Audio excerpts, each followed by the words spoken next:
4 times the action, 4 times the adventure, 4 times the fantastic. Yo, dudes, the Empire's pretty chill. Maybe you could, like, join it or something.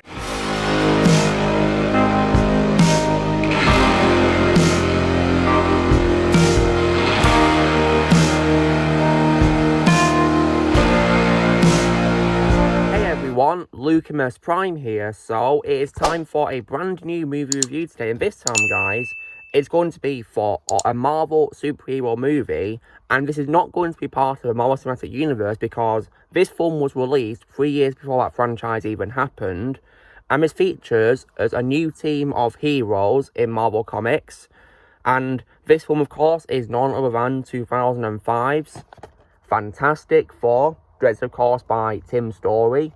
So, how was this movie made? So this was the second live-action Fantastic Four film to be filmed. There was a previous attempt called The Fantastic Four, which was a B-movie produced by Roger Corman that was ultimately unreleased. And there's been loads of clips of it on YouTube, and it looks absolutely horrendous based on how it was made. Thankfully, I've not seen the whole thing, and I don't really plan to. So, this film, however, though, was of course made, and of course, Tim Story was signed on to direct in April 2004, and filming, of course, took place, and then the film was released, of course, on July the 8th, 2005 in the United States. Despite receiving generally negative reviews from critics, it grossed over $333 million worldwide, and was a box office success. Now, when it comes to my reaction to this film, guys, so compared to the negative reviews that this film got, when it comes to what I think of a film, I absolutely love this movie. This is one of my favourite Marvel superhero films of all time, and in my opinion, it does not deserve the hate that it got, because I've loved this film ever since I was a kid, guys, and even from last night's rewatch, I've loved it to this day, absolutely. So, what is this movie about? So, 4 astronauts have their lives changed forever when they end up being hit by a cloud of cosmic radiation. Reed Richards, played by Ewan Grufford, now has the ability to stretch his body like elastic. Susan Storm, played by Jessica Alba, is now the Invisible Woman. Johnny Storm, played by Chris Evans, becomes the Human Torch. And Ben Grimm, played by Michael Chiklis, becomes the Thing, a man made out of rock. But there is one problem. The journey's sponsor, Victor Von Doom, played by Julian McMahon, has also been affected, and with full power, is a dangerous force which needs to be stopped before it's too late. So, now when it comes to what I think is great about this film, so this film, in my opinion, has a really great cast for Fantastic Four themselves and for Doctor Doom himself. So, when it comes to the 4 of them, I think they're all perfectly cast, and this is also why I don't hate the movie. And if you guys were to ask me who my favourite member of the team is, it's most definitely The Thing. And it's mainly because of this film and its sequel that he's my favourite team member. Because, in my opinion, Michael Chiklis was an absolutely perfect casting for a role. And also most definitely because he's a fan of the comics. So it would definitely make perfect sense if they casted a fan of the comics as The Thing, right? Absolutely. And Michael Chiklis absolutely nailed the role. And he made Thing a very likeable character. And you also feel sorry for him in this film too, because obviously, when he becomes a Thing, unfortunately, of course, his Debbie, played by Laurie Holden in a small appearance, of course, rejects him and of course, no longer recognises as the man that she loved, which was definitely a very sad scene. Yeah, it was definitely very sad, of course, how his partner, Debbie, being McIlvain, and of course, no longer recognised the man that she loved, which was definitely very sad. But yeah, Thing, in my opinion, was most definitely my favourite part of this movie, and always will be my favourite member of Fantastic Four themselves. And I also, as well, definitely loved Ewan Grufford as Mr. Fantastic, Reed Richards, and like with Michael Chiklis, I also regard Ewan Grufford as definitely a perfect casting for Mr. Fantastic. I think he really nailed the part, and I've also got to give lots of praise to him for doing a spot-on American accent, because he's Welsh in real life, guys, and I think he did a very convincing American accent in him. It's actually very hard to tell that he's Welsh in this film, which is definitely very impressive. And I think he did a really amazing job playing Reed Richards in this. And even, of course, looks the part too as well. Just like how he appears in the comics, which was definitely, in my opinion, an amazing casting. And I also as well definitely love the casting of Jessica Alba as the Invisible Woman. In my opinion, she was also most definitely a perfect casting too, and I consider it to be my favourite role of her. And when it comes to Human Torch, of course, as I've already talked about in my reviews for the MCU films, while I have indeed lost respect for Chris Evans, I will say that for what it is worth, in my opinion, of course, the Human Torch is a much more likeable character than Chris Evans is in real life, in my opinion. And what I like about this version of the character is I love how in this film he's really goofy and the film's comic relief. I definitely really love that, how he made him a goof in this, because it helped to prevent the film getting boring, because I feel that if they didn't add any humour in there, it would have probably made the film boring and probably a bit slower paced. But thankfully they made Johnny a very entertaining character. And the Human Torch, in my opinion, was also very cool as well. Although, of course, Thing is my favourite member of the team.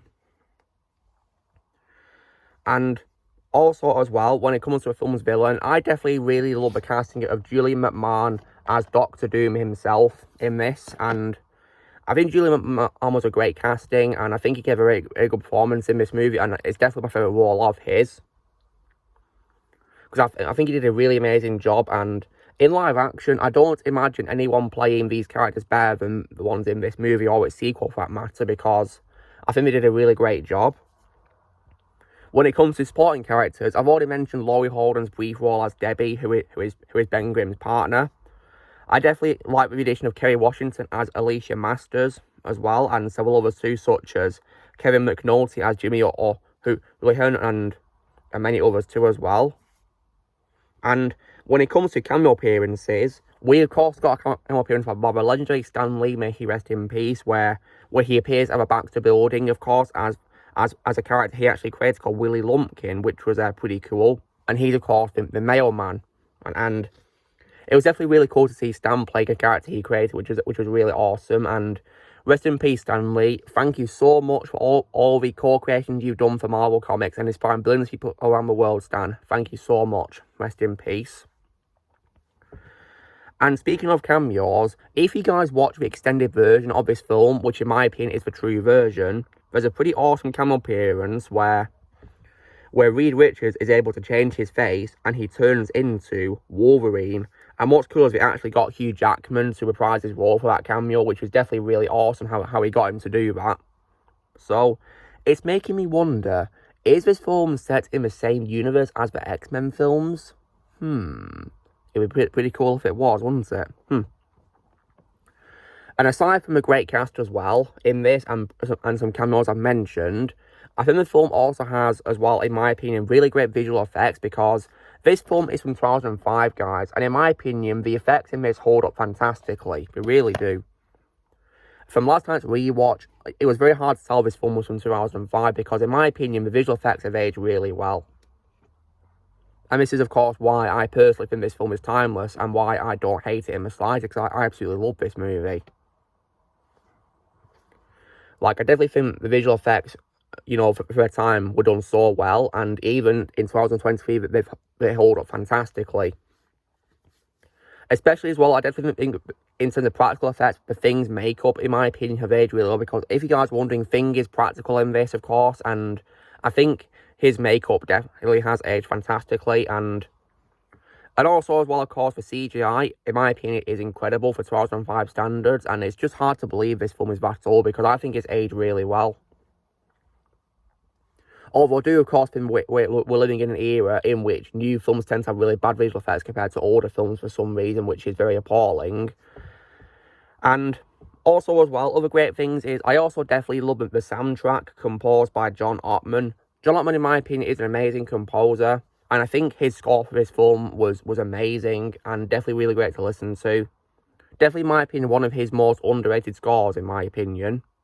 And the film also, in my opinion, has a really great pace, because this film is 106 minutes, and in my opinion, it doesn't get boring or too rushed, in my opinion. I said before that I did like having made Johnny Storm a goofball in this, because it definitely, helped prevent the film getting boring, because by adding his funny moments, it definitely made the film a lot more entertaining. And I think that definitely worked really well. And there's lots of really cool fight scenes as well in this, and we get to see the heroes learning how to use their powers as well, so I definitely think they were very well developed. And personally, guys, I think Thing was a member of the team with the best development because I definitely really love the story in this. And I especially love how even when he does become human again at the end, thanks to Doctor Doom getting rid of his powers, he realises his mistake and decides to get them back. And of course, we get his iconic catchphrase being, "It's clobbering time." I love that catchphrase. And it was definitely really cool how included in that moment. And the final fight scene with Doom was also really fun to watch as well. And just like I said, guys, I definitely think they had really great effects for its time as well. And because, as well, El Doom got frozen at the end of the movie, it definitely, of course, laid out the possibility of him returning in a sequel, which, of course, was confirmed to be true in the sequel, of course, which I'll be reviewing next week and I'm looking forward to doing. And so, long story short, guys, I personally think this film is absolutely timeless in every way, and I really love it, and I would regard it as one of the most underrated superhero films of all time, in my opinion. Because the Fantastic Four themselves were really great castings, and the Doctor Doom himself, and the story, in my opinion, was great, and the characters were well developed as well, and I had a lot of fun watching this. So yeah, I personally don't hate this film in the slightest. I absolutely love it, and it's always an amazing pleasure to rewatch whenever I do, especially from last night's rewatch. Just timeless in every way. And, of course, it got a sequel, which I'll be reviewing next week, and I'm looking forward to doing, because I also love that movie. Unfortunately, however, 10 years after this film, we did unfortunately get the dreaded reboot, which is one of the worst films I've ever seen in my life. It used to be the worst film I'd ever seen in my life, until I watched worse films, I'll say that. And I'll be doing a trash talk of that. Oh, God. And, of course, apparently they're going to be the MCU now, Fantastic Four. But personally, guys, I do not care because, as you guys will know, I'm happily done with the MCU. I stopped after Spider-Man No Way Home, and I'm going to keep it that way because I've not heard good things about what's happened after that movie, and I'm happy that I stopped. And I will also say, guys, that no matter who they cast in that movie, in my opinion, no one is going to top these actors as their characters in this. As far as I'm concerned, because I think they were perfectly cast, and I don't imagine anyone playing the role better than them, in my opinion. So, yeah, there's no way I'm going to watch this MCU Fantastic Four film. I'm personally not interested in the slightest. I'm going to stick to this film and its sequel when it comes to Fantastic Four portrayals in live action. Animation-wise, I also love them a lot in Avengers Earth's Mightiest Heroes. In my opinion, the greatest Marvel show ever made. Because I definitely think they handled Fantastic Four brilliantly in that show. And they were a lot of fun to watch in that. So, as far as I'm concerned, the true portrayals of them for me will always be in the two films by Tim Story, and of course, Earth's Mightiest Heroes. And even in video games, I definitely love them a lot in Lego Marvel Super Heroes from 2013. They were great in that. So, yeah, I definitely had a lot of fun watching this film, and I always will do. This film to me is timeless in every way. I absolutely love it. So if you guys were to ask me what is my score for this film out of 10, well, because I've said it's timeless in my opinion, guys, and I absolutely love it to this day, I don't have any problems with it either, I'm going to give it a full-blown 10 out of 10 because I really love this movie so much. Absolutely timeless in every way and always an absolute joy to watch. Anyway, guys, so this is me doing my review for 2005's Fantastic Four by Tim Story. So, you know the drill, guys. Be sure to give this video a like. Also, be sure to let us know in the comments what you guys think of Fantastic Four from 2005. If you've seen it, let me comments below what you think. Also, be sure to join Team Prime by pressing subscribe for videos in the future. If you would like to be a member, you can respond using a peace cards or your subscription, and I'll see you all later.